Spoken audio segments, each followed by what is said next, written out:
and we are coming together for our daily morning A Course in Miracles lesson. I'm going to start with just a quick recap of a few lessons prior to today's lesson, lesson 37 for February 6th, and then we're going to dive into today's lesson. We're just going to start with lesson 21. I am determined to see things differently. Lesson 22. What I see is a form of vengeance. Lesson 23. I can escape from the world I see by giving up attack thoughts. Lesson 24. I do not perceive my own best interests. Lesson 25. I do not know what anything is for. Lesson 26. My attack thoughts are attacking my invulnerability. Lesson 27. Above all else, I want to see. Lesson 28. Above all else, I want to see things differently. Lesson 29. God is in everything I see. Lesson 30. God is in everything I see because God is in my mind. Lesson 31. I am not the victim of the world I see. Lesson 32. I have invented the world I see. Lesson 33. There is another way of looking at the world. Lesson 34. I could see peace instead of this. Lesson 35. My mind is part of God's. I am very holy. Lesson 36. My holiness envelops everything I see. Lesson 37. My holiness blesses the world. This idea contains the first glimmerings of your true function in the world or why you're here. Your purpose is to see the world through your own holiness. Thus are you and the world blessed together. No one loses. Nothing is taken away from anyone. Everyone gains through your holy vision. It signifies the end of sacrifice because it offers everyone his full due. And he is entitled to everything because it is his birthright as a son of God.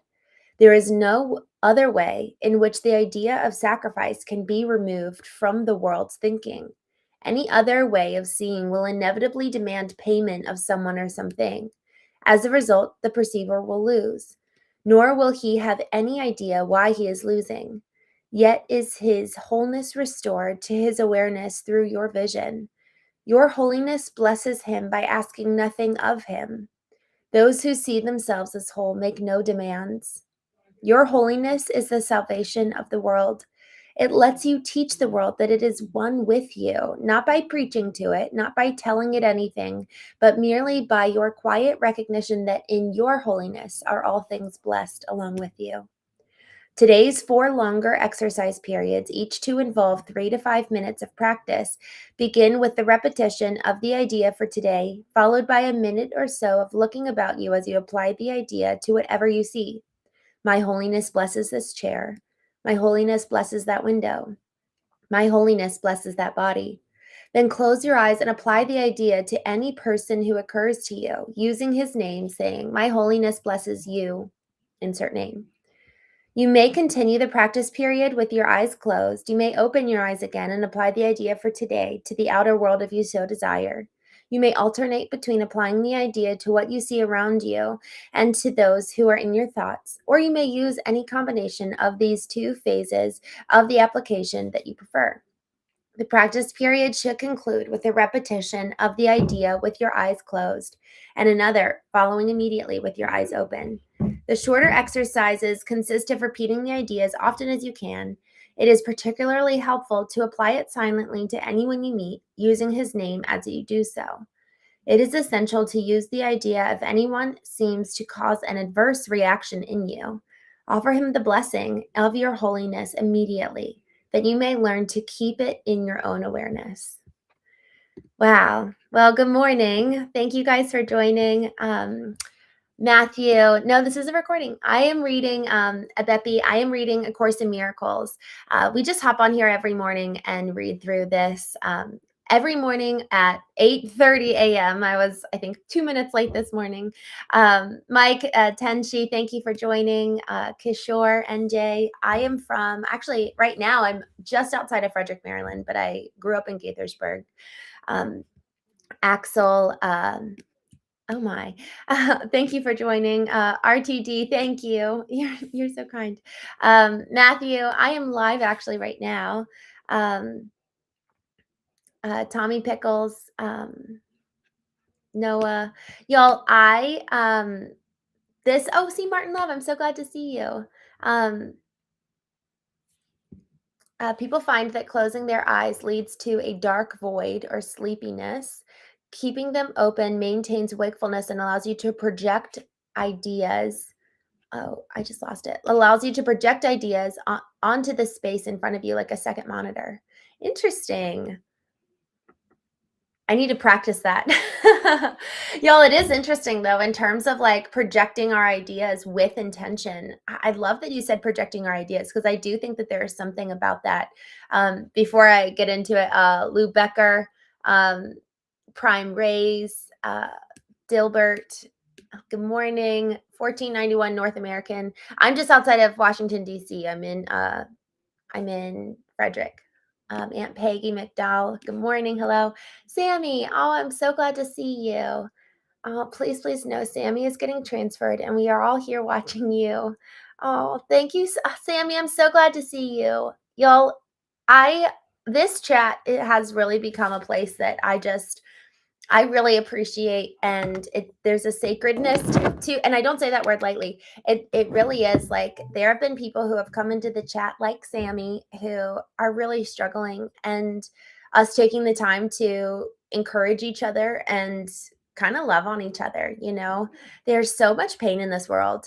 Sammy joined a couple weeks ago for the first time and shared that it was the anniversary of when he broke his neck and became a quadriplegic, and he's been joining in the mornings with his nurses. And so Sammy just piped up here, and I just wanted to encourage all of us to remember that this chat and every day, every moment, we get to encourage each other and come alongside each other in the fight for why are we here? What is the purpose? And even last night, as I was going to bed, my best friend called me and he was asking this question. He's like, why do you think we're here? Like, what's the point? And we just went back and forth. And, I shared why I thought, and he shared the questions kind of against it. I guess you could say countering it, which was good. And it was a good conversation. And at the end of the day, so much of it comes down to love. Like, I believe that we do not understand the full breadth and meaning and healing that is in love, to allow for ourselves to be transformed through and in love, to then be able to really, really give to other people. Even this, okay, here's what I'm going back to the message or the lesson from today.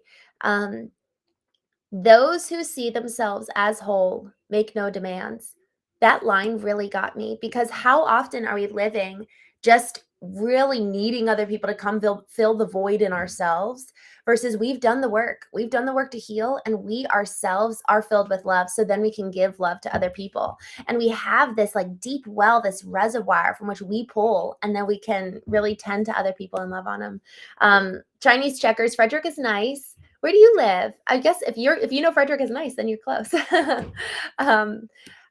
Snapshot chicken. I don't think so, but I think I know how to have a good time. But thank you, Justin H. Prime Rays. C. Martin Love. Thank you. I love yours. I feel like you've always got something really, really. You've got always such good contributions and comments, so I'm really grateful. Vishal. Yes, I'm actually on 4 different channels right now. I've got 2 YouTubes though. That's partially why I'm like answering people who you don't see. Let's see. Lou, it is not the 60s. Mike Tenshaw. Thank you. I'm glad you're here.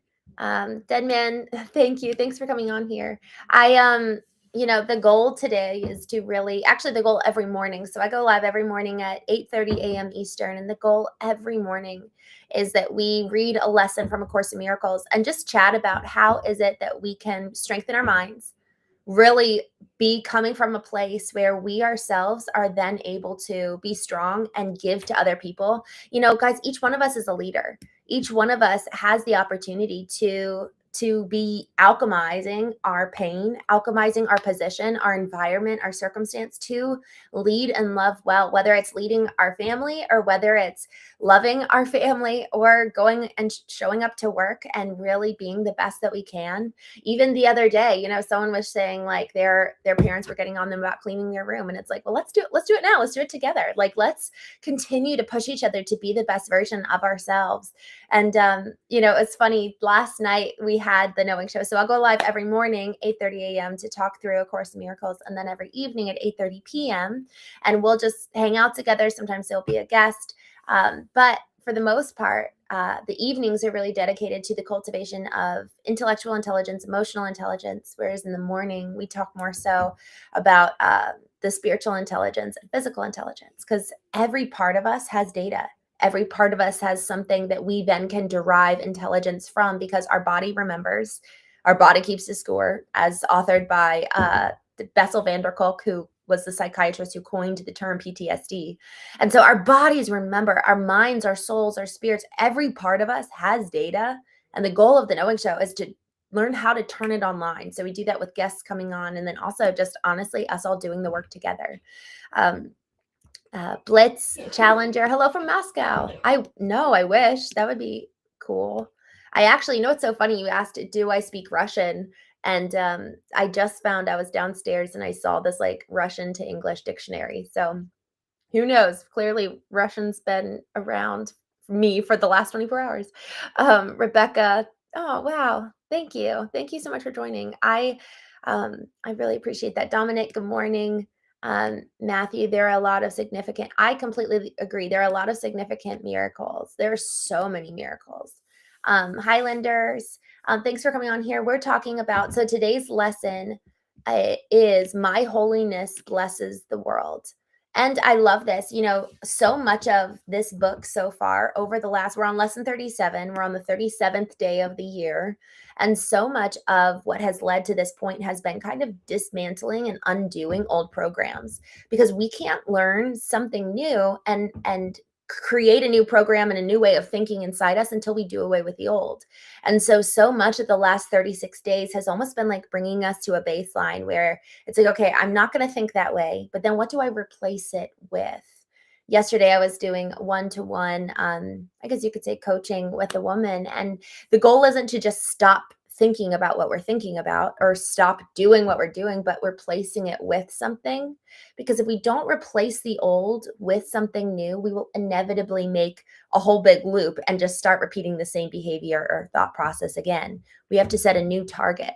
And so with that, my holiness blesses the world. Like, how cool that you and I have the opportunity that by going to Starbucks, by going to work, by going to anywhere, the grocery store, we have the opportunity to bring holiness with us and to bring life and joy with us. And we have a lot of power. Like, our presence really does change the room. I'd love to know, who here has ever experienced that? Who here has ever experienced where they walk in and they can tell that there's a shift, or even maybe you've got a friend who, man, they light up the room or they bring the room down. Like, I think we all know those people, and we have, each one of us, the opportunity to do that. And that's awesome. Like, that is actually a high, it's kind of like a high, I don't really know what the right word to say. It's kind of a high responsibility. So then the question is, because that's our opportunity to step into that role, what are we going to bring into the room? It's Friday. So Friday evening, how are we going to show up at whatever our plans are, whatever we're doing? And that's kind of cool. Like, we get the opportunity this morning, or for whatever time zone you're in today, in this moment in time, to project, to see Martin Love, what you were saying earlier, to identify, this is how I want to project out. This is what's inside me, and this is what I want to project out into the world. And the one line that really got me from today's lesson: those who see themselves as whole make no demands. Your holiness blesses others by not asking, and by asking nothing of them. And so my goal for today is, actually, my sisters and I will sometimes text each other our intentions. And my goal today is that I'm so filled up that I can just overflow and give to everybody, and that I'm not coming from a subconscious place of need. And there's something really beautiful about actually coming into relationship and being like, I think I need love today, or I need whatever I need. So I might need tender loving care. I might need someone to help me really see what is going on because I'm confused. I very often need things in relationships, but the goal is that it's conscious. I have first tended to myself, and then I recognize what my needs are. I meet them, or I can ask someone else to come alongside me and help meet them as well. So, are we aware? Are we conscious of what our needs are, how we're going to show up, how we want to show up, and what we can give? Or are we coming in with kind of this subconscious bunch of needs and burdens that are kind of that's what's then projected out towards everybody else? Mark, good morning. Weave Dog, Highlanders. Thank you so much for saying that. Sammy, we're praying for you. Highlander says that we're praying for Sammy. Um, Kate, thank you. Thank you for coming on here. From your picture, it looks the same. um, oh my. Sea Trail. I do. He says, "Do you have a male boyfriend?" I do have I do have a boyfriend. Mark says, "To grow old and to live our best life. That's why we're here." It's so funny. You said that conversation I was having last night of like, what's the reason why we're here? Even I told him this, and I'm curious to hear y'all's thoughts about this. I told him, even if there's no life after this, I want to live the most potent life I can now. Because if there's no life after, then great. I used the best use of my life that I have here on earth. The most I made the most of it. I lived fully. I lived experientially. I gained as much joy as I possibly could from it. I grew, I cultivated myself. But if there is a life after this, I want to steward this one so well and prove that I can handle more in the next. So either way, I want to live and show up the very best I possibly can. I want to love so well. And as we were talking about what's the why are we here? When we talk about love, there's 7 different Greek words for love that in English, it's just summarized into one word. There's such dimension and so much behind the meaning of love that's so nuanced and so broad and deep that we haven't really explored. And so I think that might even be a good conversation for us to have on the Knowing Show if you guys are interested in chatting about that. Okay. I'm just scrolling down here. Corcel, much blood bank at dawn from Argentina. Interesting. Oh, you went to a blood bank at dawn in Argentina to get I'm assuming you got your blood drawn. But good for you. I have never been to Argentina. I actually would love to go. Platinum, good morning. Justin, yes, I am live on 2 different streams. Let's see, just scrolling down. Dylan Morrow. He also created you. I believe that. Sammy, we're so glad you're here. Sammy's nurse says, please, please know you talking for Sammy and us makes such a difference, and you help Sammy with your voice. Please know. Y'all, God bless you, Sammy. We love you. We're with you. All right. All right. I'm just kind of scrolling down through here. See, Martin Love says, eyes wide open decision. Making means having the courage to see all options and their consequences clearly, allowing you to choose what aligns with your whole self. Oh, I love that. Eyes wide open decision. Okay, this is so good. Eyes wide open decision making means having the courage to see all options and their consequences clearly, allowing you to choose what aligns with your whole self. I love that. See, Martin Love, the thing that I'm thinking about in order what comes before that, we talked about this a couple nights ago on the Knowing Show. I think that so much of what allows for us to have eyes wide open decision making comes from a place of like actually being at peace with ourselves, where we're not moving so quickly in the world. We're actually coming from a place of peace, and we're coming from a place of kind of like leaning into, okay, well, how do I want to show up today? I'm aware of who I want to be. I know the impact I want to make. And then when we're faced with a choice, Viktor Frankl, who wrote Man's Search for Meaning, says between stimulus and response is choice. And whenever there's a stimulus, we have a choice in that moment to pause, to consider, who do I want to be? How do I want to show up? And then we can make, to see Martin Love's point, an eyes wide open decision where we're bearing the consequences, we're considering all outcomes, and then also conjuring up the courage to then act and make that response in alignment with who we want to be. Y'all, this morning, every morning that we get on here is part of what I call vertical alignment. It's part of taking our mindsets, our beliefs, our behaviors, our actions, the way we view the world, and bringing it all these disparate pieces all into alignment, so that one, we act with congruence, but two, that we ensure that we're showing up in alignment with who we want to be. So it's kind of like, think of it as the line throughout a pyramid. You've got all these disparate parts within a pyramid, but then bringing it into alignment is like the through line, the pyramid, and at the pinnacle of the pyramid is our ideal, who we want to be. And that's the hierarchical order under which we bring all of our parts into submission to our ideal. And that ideal is under who God says we are.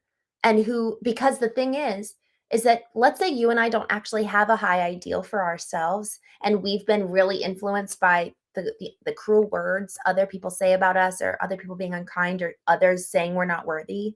Well, then we're actually going to be bringing ourselves into alignment under something that isn't our own potential. So when we then have even a higher superordinate principle to which we look, and then we make ourselves submissed to that, and we're like, okay, God, well, this is who I think I am. Who do you see I am? Say I am. And then all of a sudden our minds blow open and we're like, holy crap, I didn't know I could be that amazing. I didn't know I could be that strong. I didn't know I could be that impactful. That I didn't know that potential was mine. And it's so exciting. So yes, it's our own ideal, but the goal is that our ideal matches what God says, and that our ideal is big enough. Y'all, the quote on the back of my phone says this: the greatest danger for most of us is not that our aim is too high and we miss it, but that it is too low and we reach it. That's by Michelangelo. We don't want to be setting our sights too low. We don't want to be setting the target and aim and dreams for our lives to a point where it's actually achievable. We want to make it so high so that we're constantly having a mission. We're constantly having a reason why we're doing what we're doing, because our dreams are so big and so lofty. And so with that loftiness of dream, we thus live a lofty life, because we either rise to meet the level to which our dreams are requiring us to be, or we lower our dreams so that we don't have to change. I'm just going to take a quick moment here in the chat. Biak, Rawa, I grew up in Gaithersburg. My family, of origin, is from Germany, France, and England.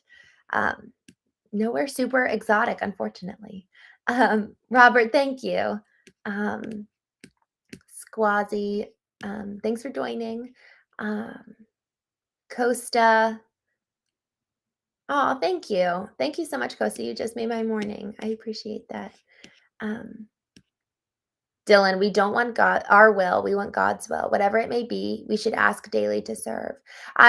It's so interesting. I think that at the end of the day, when we actually are aware of our own potential, who God made us to be, that inevitably aligns us with his will. And then the things we desire, we can actually trust.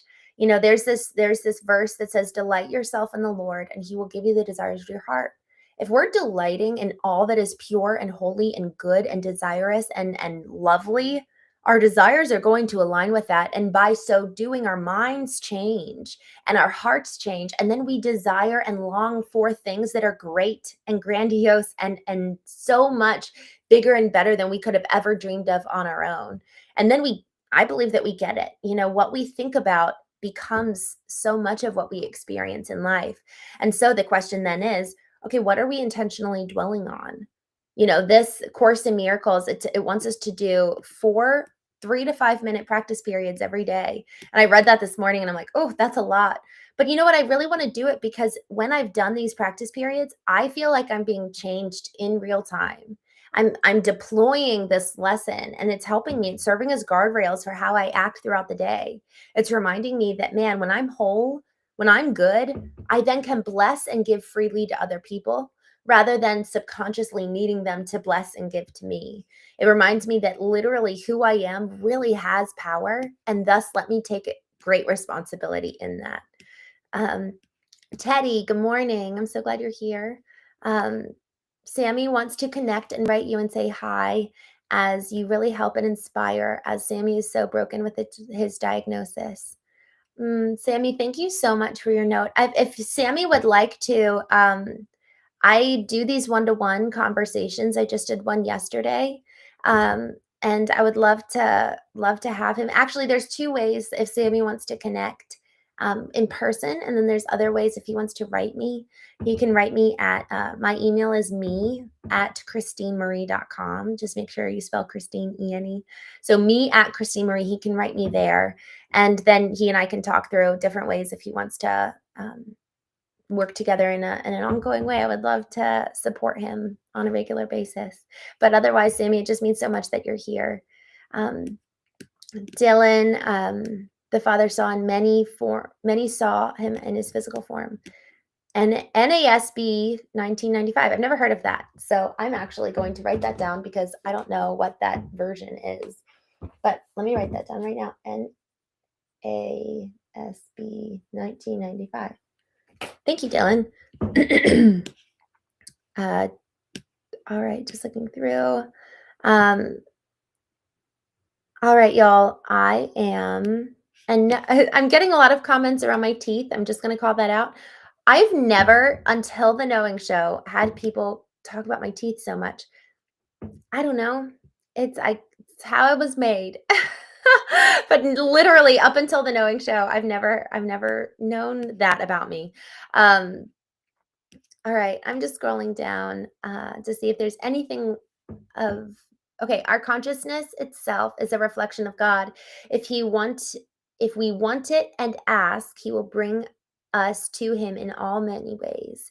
God's holiness blesses the world through us. We are not God, men are the glory of God. I love that. God's holiness blesses the world through us. Isn't it so, guys? It's so cool. It is so cool how much power we have. It's like unheard of. And here's the thing. Here's the thing. They don't, for those of us who grew up in a religious environment, I did, they didn't tell me that. They didn't talk about how much power you and I have to bless the world, to impact the world, to change the world, to be like God in this world, to be God in this world. God's in us. And so we have the opportunity to have God love and make healing in and through us. So with that, I'm going to go ahead and jump off. I actually am going to go to my dad's. We're going to do a whole knowing intensive day. A knowing intensive is, I've got all these different like manifestations of knowing. One of them is a retreat where people come together. One of them is I'm actually working with my dad for the next 2 days on his business and helping him know who he is, which is like the biggest honor of my life. So I'm so excited to do that. I will be back on tonight at 8:30 p.m. Eastern. And I'm looking forward to seeing you all soon. So in the meantime, have such a wonderful day. And remember, my holiness blesses the world. Y'all, you have the opportunity to bring such a blessing to every single person you interact with. You have the opportunity to bring a blessing to yourself and to be what you need today. So with that, cheers. I'll talk to you.